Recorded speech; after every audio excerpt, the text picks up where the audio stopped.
Today's video needs no introduction. You know what you're here for. Cryptid stories are wildly popular across the internet and in ancient tales alike. Today I will be sharing 2 of these stories. A huge thank you to the writers, whose links can be found in the description. Remember, you can send in your own story to rylhstories@gmail.com. If you enjoy the video, feel free to support it with a like and a comment letting me know your thoughts.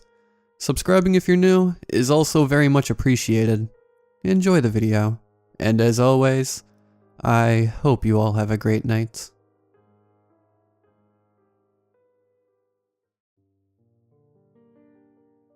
I make it a point to hike as often as I possibly can, bringing with me my dog Lily, and a camelback full of water to get me through the hottest parts of the morning sun. Today my goal was to hike above the end of a common trail that a lot of local hikers like to frequent. I have seen the place where the normally tread trail ends, and the new one begins. The earth suddenly giving way to scrub brush and cacti, and a newly erected barbed wire fence. The fence is new, only installed in the last couple of months after some sort of scuffle between the city parks department and some new land developer company.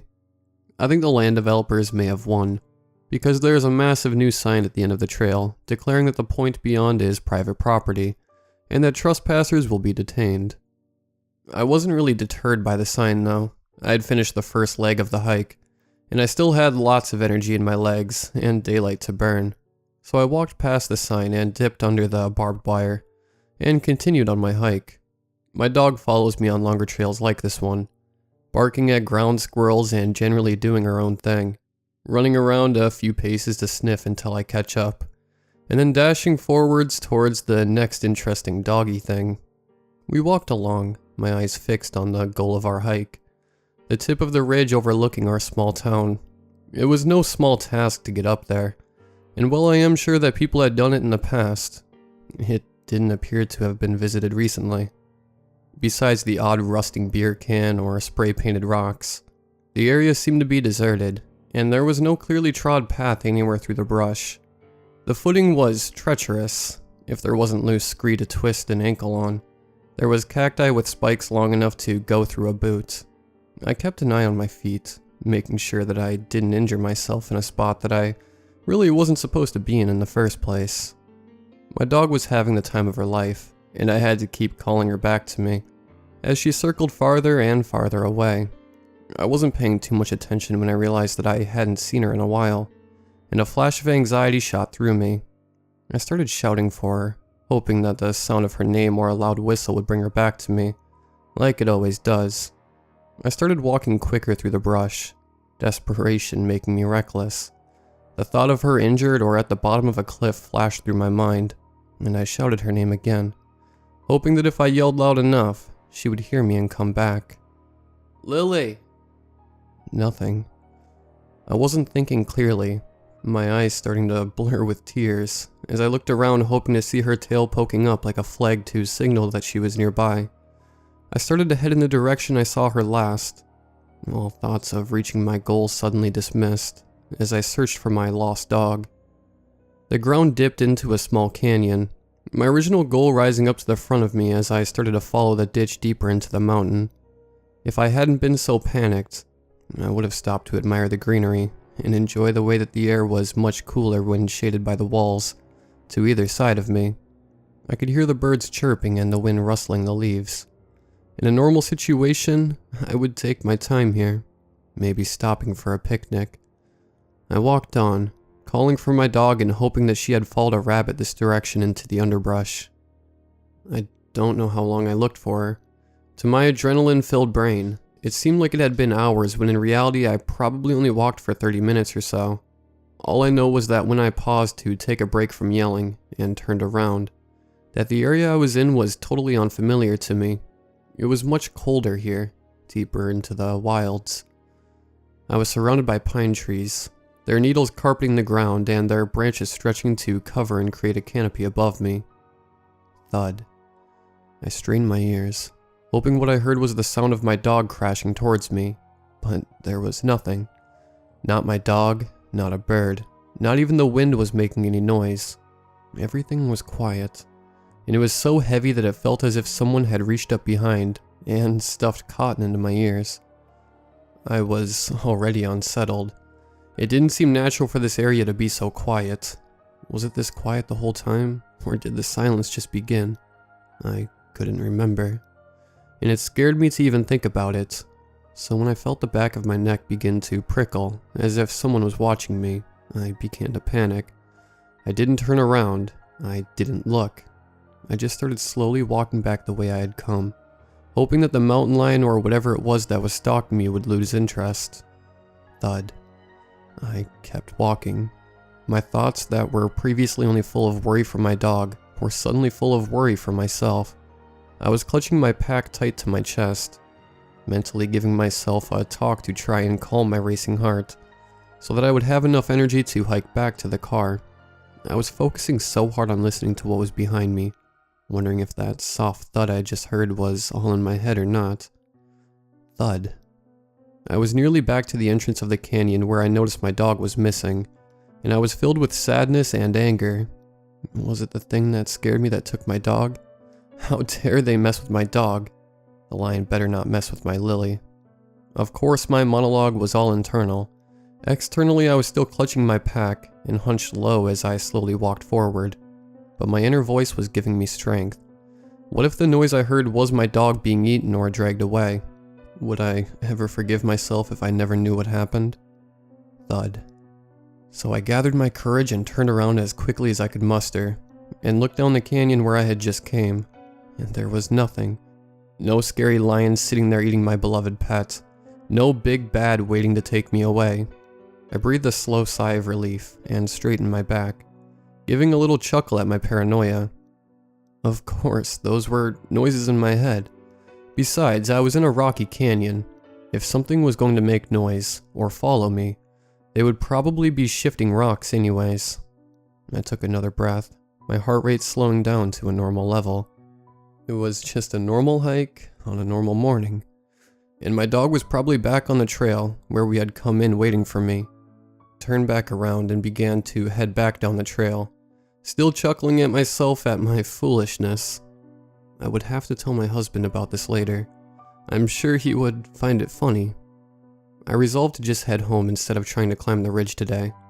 I had already had enough excitement. I glanced over my shoulder down the canyon again to give myself reassurance that there really was nothing there, and out of the corner of my eye I caught some movement. It was Lily, happily trotting towards me with something in her mouth. I shouted with relief and called her to me, glad that none of the terrible things that I had imagined had happened to her. She happily snuffled my pant leg, wagging her tail as I lavished affection onto her. She was covered in pine needles and dirt. It looked like whatever she had been chasing had put up a good fight. She was missing a small patch of hair on her shoulder, but otherwise didn't look any worse for the wear. I tried to tug her mouth open, to get at what was inside, but she had her jaw locked tight, and was not going to give it to me. So I gave up and shrugged, not willing to battle her for a bit of rabbit or whatever she had. The rest of the hike down the mountain was uneventful. We got back to the car and picked up some lunch before heading home. My dog was tired, and so was I. The adrenaline-filled rush of the hike, and the stress of thinking my dog was lost, had left me drained and tired. I couldn't wait to fall into bed and end off the night. My lucky pup had gone right into the backyard, and buried whatever she had found for later, and then flopped onto the floor and was snoring almost instantly. I envied her careless ease in falling asleep. Finally, my husband and I tucked ourselves into bed. I stretched out my sore muscles and reflected on the day, lightly thinking about the pretty things I had seen and wondering about some of the plants I had nearly stepped on.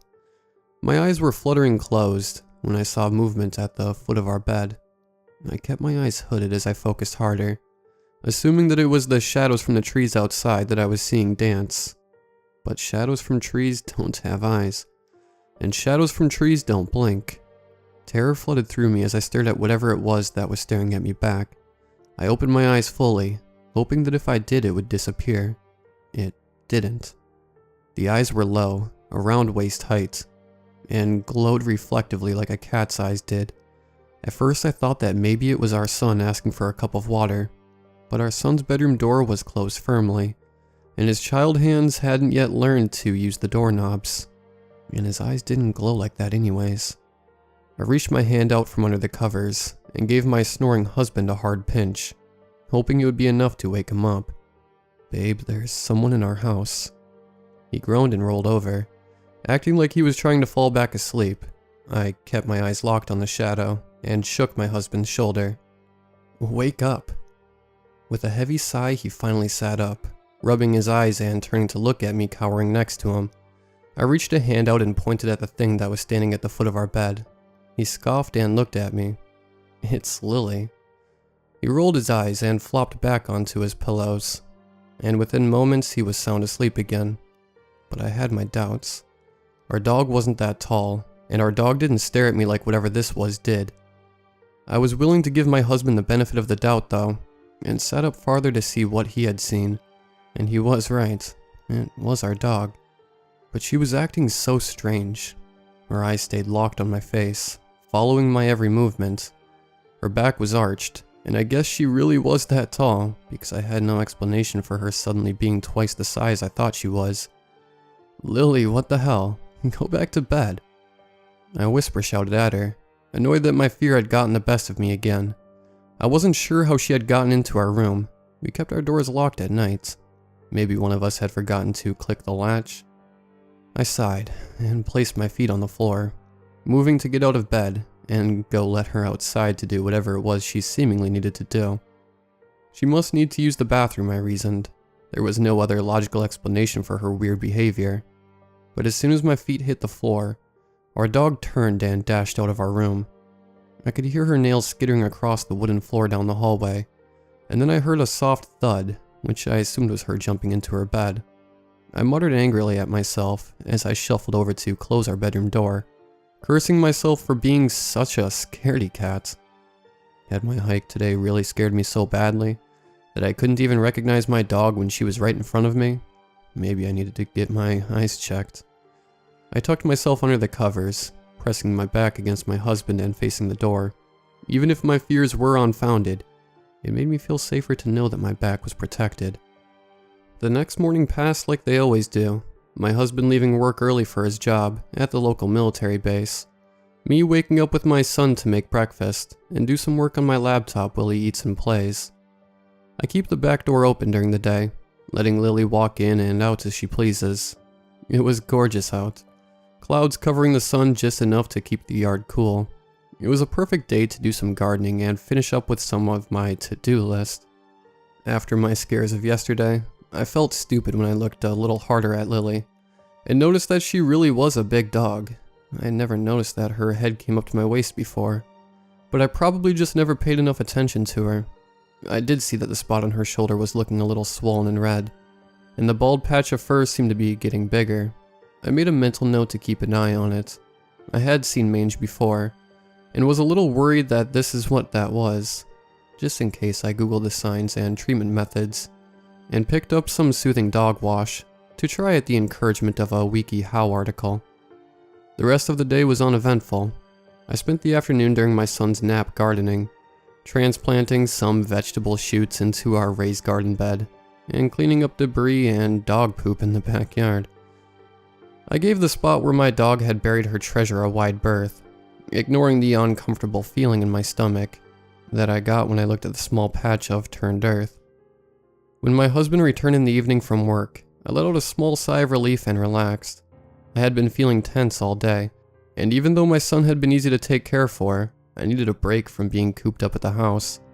I volunteered to pick up some takeout, taking my small moment in the car alone to try and sort out why I was so uncomfortable and unsettled lately. My therapist had given me a bunch of different methods to try when I was feeling the way I was now, so I spent the rest of the car ride taking deep breaths and listening to some music to drown out the feeling of dread I got when I thought about returning to the house. While we ate our dinner, I chatted with my husband about his work and told him about the concern I had for the balding patch on our dog.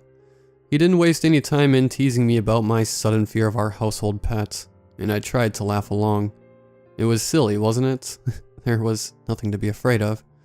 This was the same dog I had for the last 8 years. It was only normal for me to think she was smaller than she really was, when I was so used to living with her, right? After dinner, we followed our normal routine, putting our son to bed and then catching up on the little household chores that cooking produced. My husband didn't say anything when I took the pepper spray my mother had given me and placed it in the drawer next to my side of the bed. I wouldn't use it, but knowing it was there had a calming effect on my nerves. It doesn't hurt to be prepared, just in case. My husband turned into bed before I did, citing his tiring day at work as an excuse to go to bed at 9 p.m. I voted to stay up a little later, finishing up my to-do list for the day and answering emails. I got distracted browsing the net, and before I knew, it was after midnight.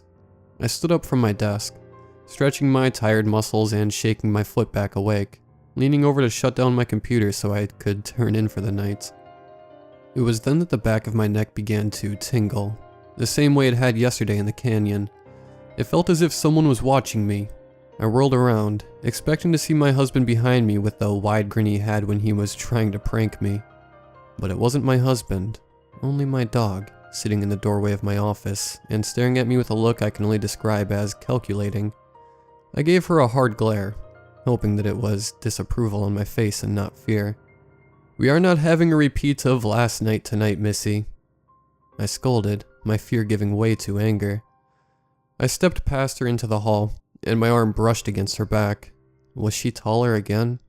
My stomach flipped, dread washing over me. Am I going crazy? Lily followed me closely, her head now level with my elbow. She was definitely bigger. Maybe it was some sort of genetic defect that only presented in 8-year-old dogs. Mange didn't make dogs grow, did it? I stepped into the garage and began to rummage through the storage area, looking for our travel kennel we had purchased for her a few months ago when we had moved here. I shouted triumphantly, dragging the heavy plastic crate into the dining room. Lily watched me, her eyes following my every move. I opened the door and pointed at the kennel, staring my dog down.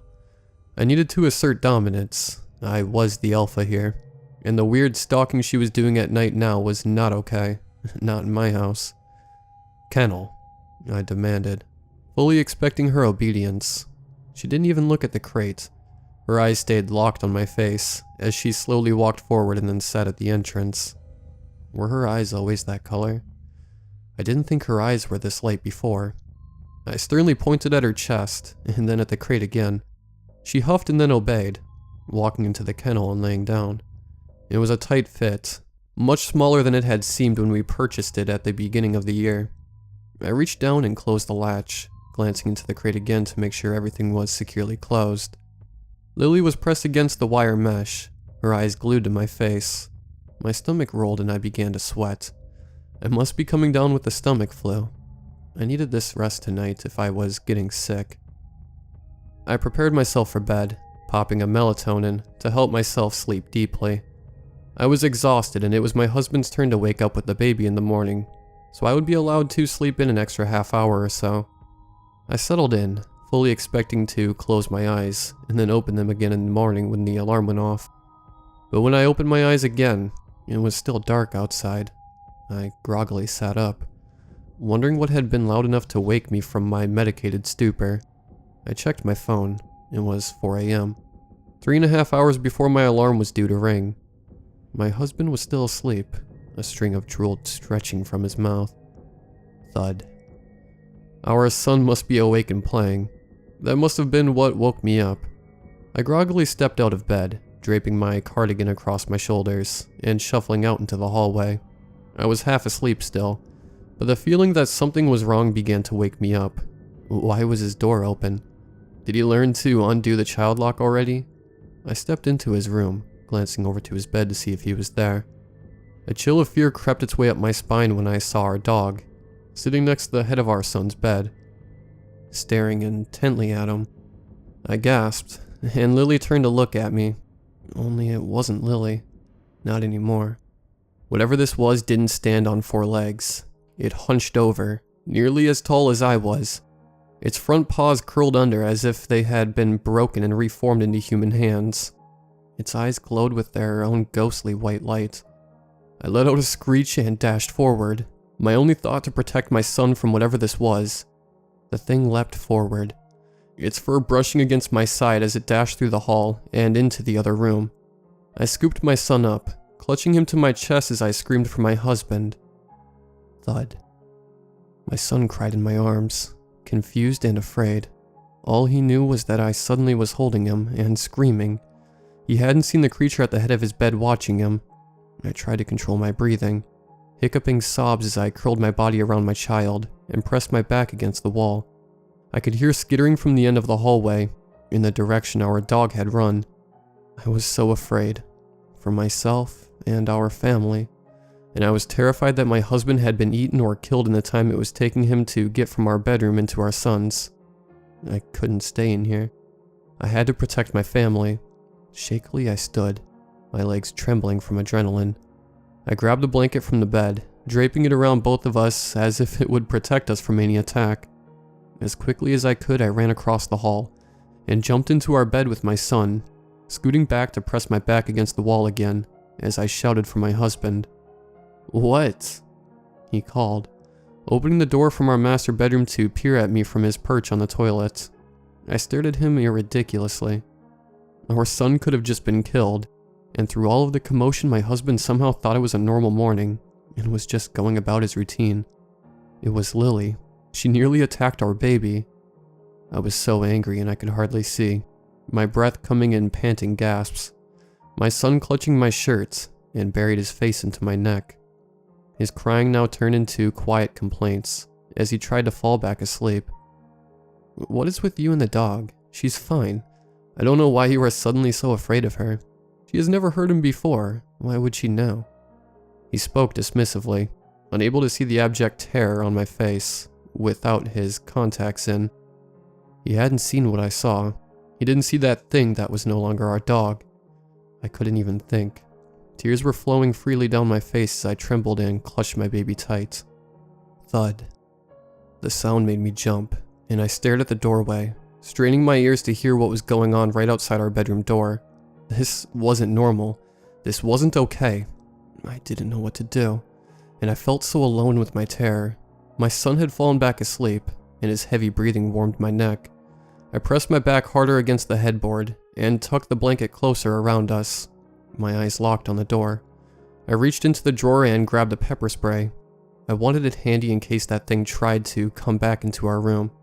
I could hear my husband rustling around in the bathroom, moving along with his day as if everything were completely normal. The adrenaline began to fade from my system, and my eyelids grew heavy in the exhaustion that remained. It's okay to close my eyes for a moment, I reasoned. I would hear if anything opened the door, and plus my husband is awake and right there. I fell asleep, curled tightly around my son. I didn't wake until hours later when my alarm went off, and I could smell coffee brewing in the kitchen. I woke slowly, feeling well rested and calm, congratulating myself for taking that melatonin, and trying to remember the last bits of the dream I was having when I woke up.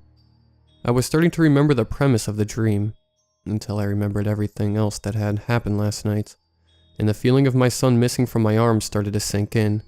I bolted out of bed and ran into the kitchen, stopping cold when I saw my husband sitting at the table, drinking his coffee, and our son at his chair quietly, eating his breakfast. At their feet was Lily, small, fluffy, and with 4 normal legs again. Everything seemed to have gone back to normal. There was no evidence of any scuffle, and the crate was missing from the dining room. I opened the garage door and there it was, in the back of our storage.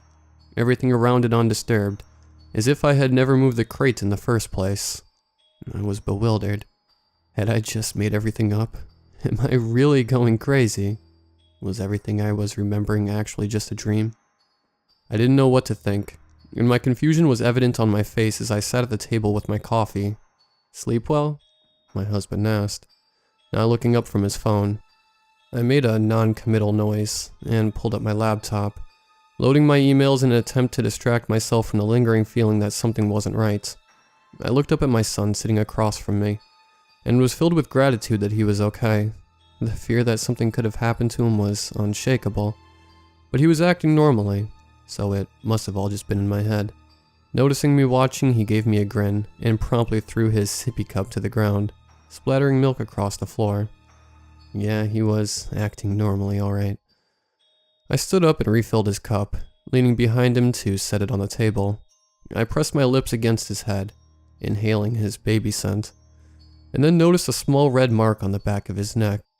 It looked almost like rug burn, but it was perfectly round. I brushed my thumb against it, confused. How had he gotten this? It wasn't there yesterday. Hey babe, do you see this mark on his neck? I asked my husband, and he leaned over to get a better look. Yeah, it looks like rug burn. You probably got it playing the other day. Doesn't look like anything to worry about. I nodded and reached down to pick up my son, setting him on the ground to dash away and play with his toys. Was he this tall yesterday? His head nearly came to my waist now.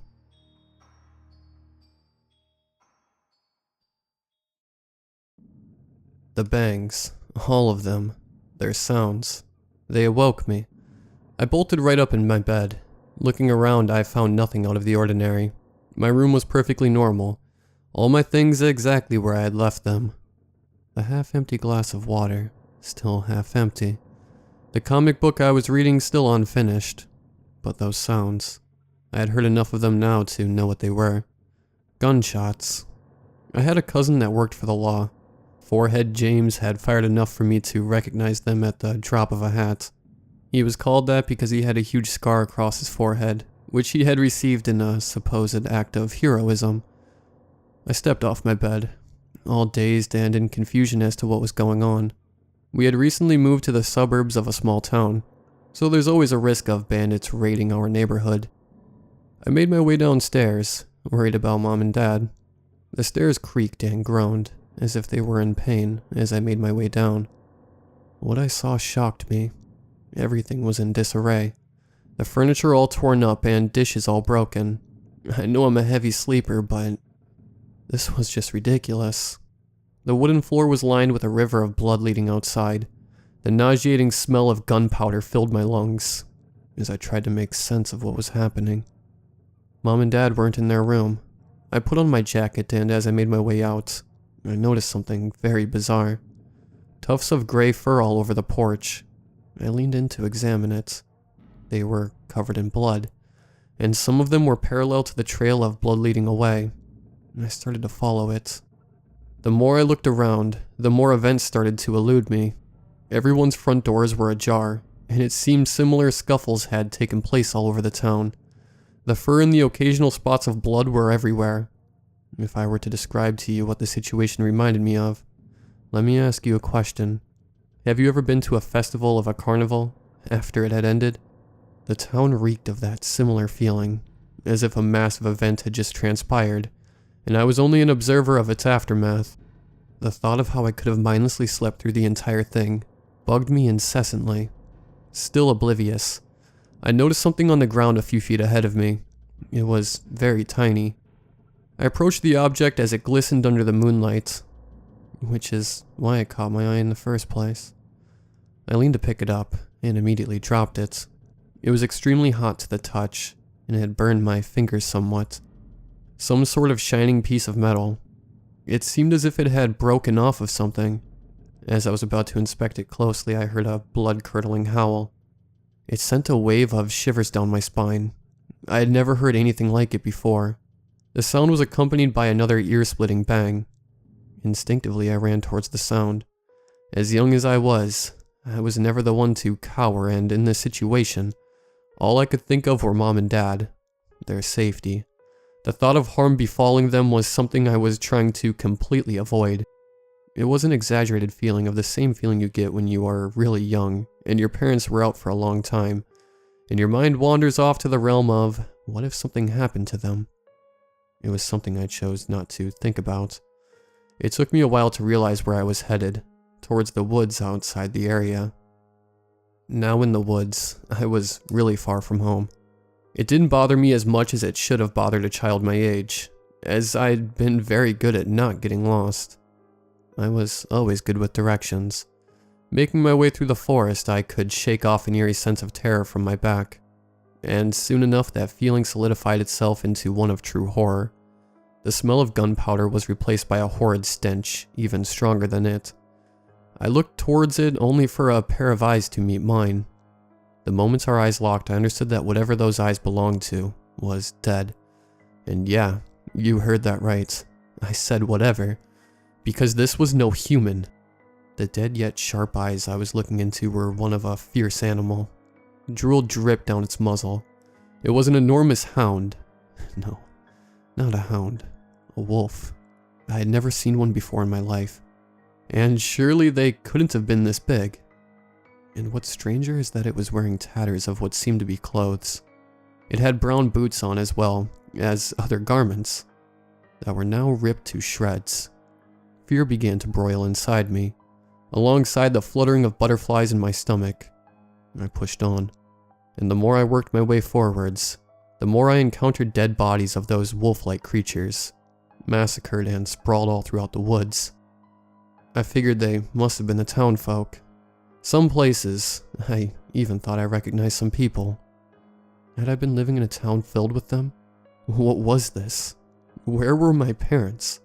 What was going on?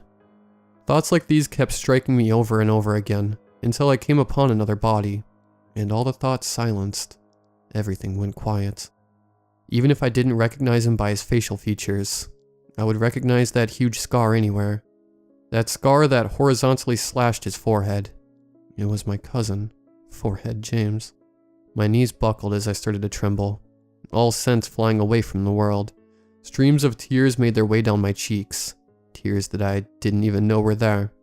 I managed to mumble James before breaking out into a cry. I nearly collapsed. Nearly. I had to know. Were my parents a victim of this? As little sense as it made for them to be monsters, they were still my parents. Before I moved on, I noticed something in James' scar. Something shiny and silver. I was too scared to get any closer, though. I'd been walking for a while, and was finally making my way out the other end of the woods. It was jarring to suddenly step out into the bright moonlight. Even so, I saw something in the distance. Two figures stood stark under the blazing moon. Two humans. Humans I knew. Mom and Dad. Subconsciously, a big smile streaked across my face, as tears of utter joy flowed down like a river, and I called out to them in a big wave of relief. However, as they turned around, I saw that they were covered in blood, from head to toe. Blood and the same tufts of fur. But they weren't like those monsters. They were still themselves. They were. Dad suddenly pulled out something from behind. A gun. Unlike any I'd ever seen before. He cocked it and shot at me, point blank. I closed my eyes in a fit of panic, and heard the same bang I'd been hearing all night. But nothing happened. As I opened my eyes, I noticed that Mom had deflected his arm upwards, and the shot had pierced the sky. Dad looked at her confused. She motioned towards me and said, "That jacket. Peter. No." I checked my jacket, the one I'd always worn to see what the problem was, when my blood froze. My hands. No, not hands. My hands, they were now paws, rested against my sides, with what looked to be claws protruding from them. I looked on in dismay at the fur-covered limbs I now had, as I reached to touch my face, only to find what was shaped like a muzzle, lined with sharp teeth. This can't be real. This has to be a nightmare. This has to be. My parents had walked all the way up to me and inspected me closely.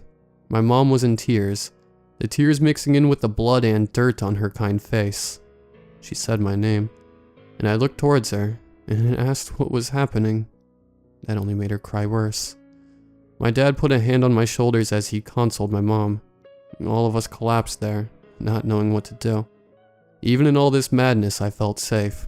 At this age, no matter what the circumstances, you always feel safe with your parents. After what seemed like an eternity, my mom finally began to speak. She explained the whole situation to me. It turns out that my mom and dad were werewolf hunters. They'd been trained since childhood and were a part of a big organization that undertook this mission. They'd kind of separated from it in recent years, albeit still undertaking jobs now and then, as they believed it was their destined duty, which they could never run away from. They had settled down and had me. Tonight was their biggest mission yet, to blend in and then take down an entire town of werewolves. My mom had put sleeping medicine in my water to make sure I would sleep through the entire endeavor. However, seems like my extraordinary sense had awoken me to the sounds of those gunshots. That was the only thing they didn't account for. Their son being a werewolf. The very thing they swore to eradicate. "Honey, you're a werewolf," my mom told me, and with a heavy heart. They told me that I could no longer live with them. The organization would surely find out what I was. I cried at this, as did they. But there was nothing either of us could do about it. It seemed none of them knew about any existing cures to my condition. I was sent to live with distant relatives, and haven't seen my parents in years. I hope they haven't forgotten me, as I haven't forgotten them. As sad as it was, Mom left me with a single souvenir, a parting gift to remember her by: a silver bullet.